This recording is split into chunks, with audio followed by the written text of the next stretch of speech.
Well, eventually we were going to hit an episode this season that's just kind of bleh. It's not terrible, but Danger.exe, X-Men 97 episode 6, I think. Like it's fine. There's nothing really wrong with it. I am going to spend a chunk of time kind of complaining, but like there's nothing really wrong with this. This is a bridging episode. This gives us a little bit of focus on Polaris, which is nice. She's an underserved character a lot of the time. So I'm kind of digging that. I like that we're kind of seeing the lingering trauma that Charles has suffered, seeing Magneto die. I was going to say, it looks like they might actually commit to the Magneto being dead thing, except there's a thing that happens at the very end of the episode that makes me not feel so confident in that. We'll get back to that. But yeah, Polaris is an interesting focus, and while she's, as I said, frequently underserved in the comics, and adaptations for sure, but they do a lot with how little she's been focused on and built up across this. They do a lot with her anxiety around her father, with the sort of projected expectations of her, good and bad. And they milk a surprising amount out of all that with her. So I dig that. We have Danger, who Danger is a villain that could be interesting and never is. So like I'm about to indulge in something that I generally try not to, but I am a writer. I have my own creative instincts. And while I think this is how I would have done it, style content is usually a kind of bit of intellectual wankery. Sometimes I can't help myself. Here's the thing about Danger. What she is incredibly boring. She is an AI that became too smart and started trying to kill people. Like it's a very standard thing for a robotic or artificial being. And there's some things that I feel like have been hinted at. I've never seen them properly explored with her, and they could be interesting. In my mind, because the way they're doing her this time is that she seems to have largely just adopted Apocalypse's view, survival of the fittest, only the strong survive. And I mean, that does serve a function insofar as it sort of keeps the looming threat of Apocalypse and like his philosophy and what he believes and what he wants to shape the world to be sort of hovering in the background of this. So it does serve a purpose as far as that goes. But like in my mind, there's two ways to handle Danger that are actually interesting, one of which would be significantly more interesting than the other.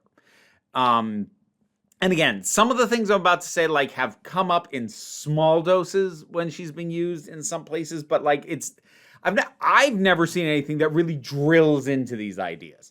So the first is just because they have her, villain monologuing, and she talks like she talks like a freaking dominatrix in terms of the tone and the vocal delivery, which, hey, I'm not going to shame them for that, but I see you. Somebody wants Danger to step on them. That's all I'm saying. But in my mind, the two more interesting ways to do it is to go completely cold and just do the robotic in the purest sense, which is that Danger genuinely thinks that this is what would be most helpful. And it's just, actually about to kill people. But just treat it as cold. And I'm not saying you should do that with all robots, but let's be honest, most robots who decide, I must now attack or wipe out humanity or whatever, they have a tendency to be injected with a decent amount of emotion. And that can work. Ultron can be good for that. But I think if you went the other direction, went 100% cold and she just doesn't care. She just thinks this is how it's supposed to go. That could work. I think what would be far more interesting, and this is something, again, I've seen touched on in very small doses with her a couple of times, but if you were to compare her with the holodeck in Star Trek, the thing for the holodeck is when the holodeck glitches, that is strictly a technical issue.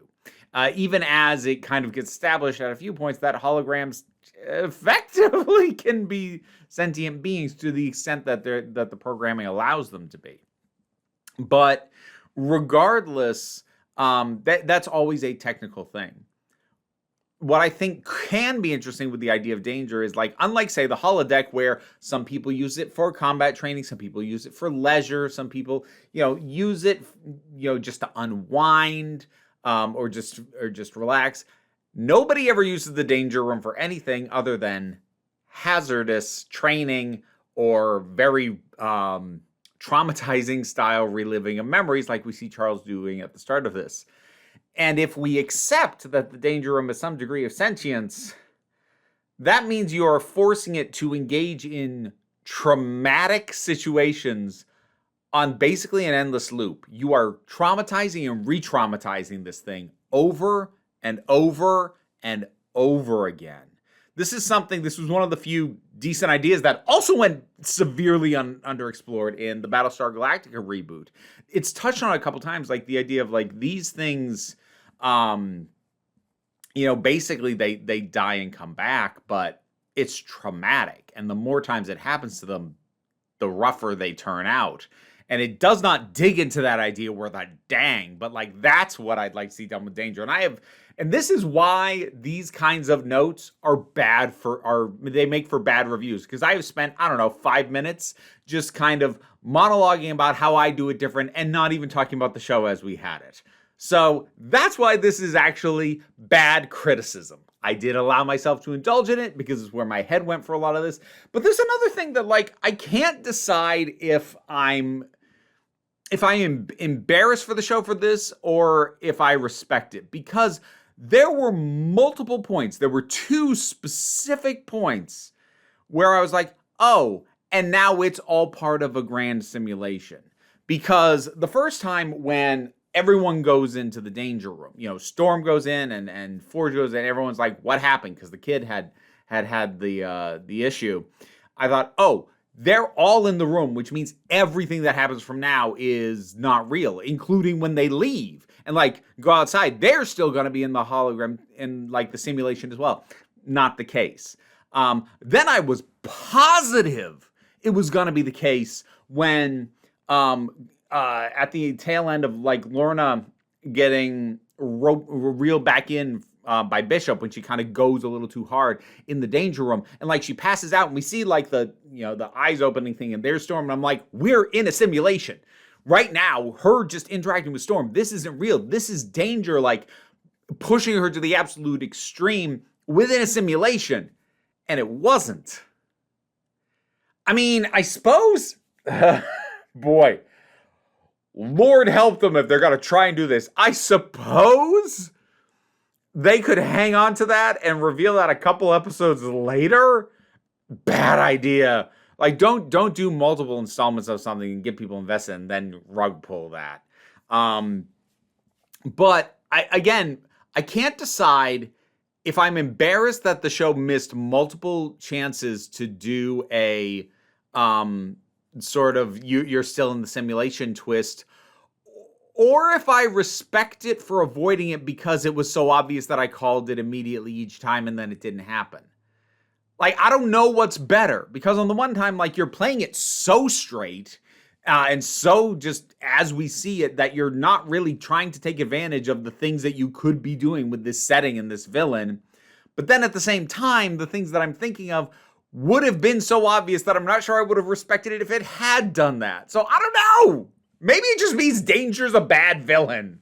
Well, I say that, like, I suppose she works for a bridging semi-filler episode like this. Again, Danger is an idea that sounds good and never does much.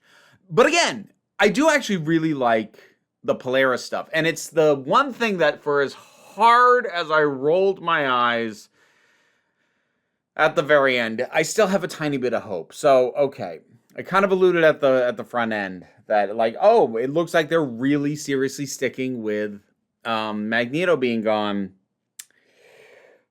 But my confidence in that is severely undercut by the fact that we now have Gambit back. Yes, he's now a Horseman of the Apocalypse, but like his death was so well handled.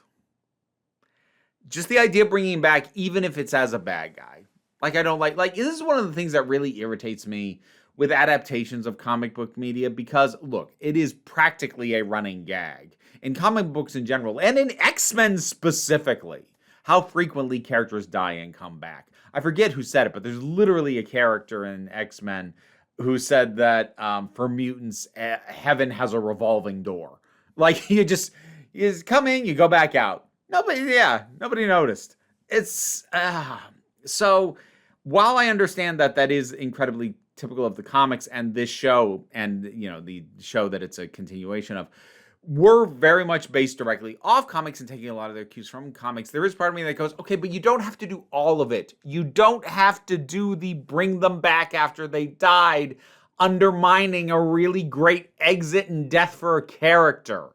You didn't have to adapt that part. I know it's part of the comics, but you didn't have to hold over. You didn't have to do that. It's one of the things that I always hope for in adaptations of comic media, because comic media, or superhero comic media at least, is incapable of doing, which is to have characters exit permanently. I knowing that it's something that you can do in an adaptation when the comics never would, to me, is a good thing. So, but I did say that I have a tiny bit of hope. Here's what that is. I mentioned already, they get a surprising amount of depth out of Lorna, out of Polaris, and for how little screen time she'd had, there was something really touching about her holding Charles's hand and hearing the better moments of Magneto, of being able to connect through Charles to better understand the father that she didn't ever know, and using that to channel her own strength, her own growth, her own power. I mean, it's a cool moment in and of itself, and it has a wonderful analog in that if you've ever been someone who has or had an absent parent, the way you get to know them at all is through people who did know that person, even though you didn't. And this is sort of a literalization of that. And I actually really like it. I think it's really well done. And it builds to that moment well.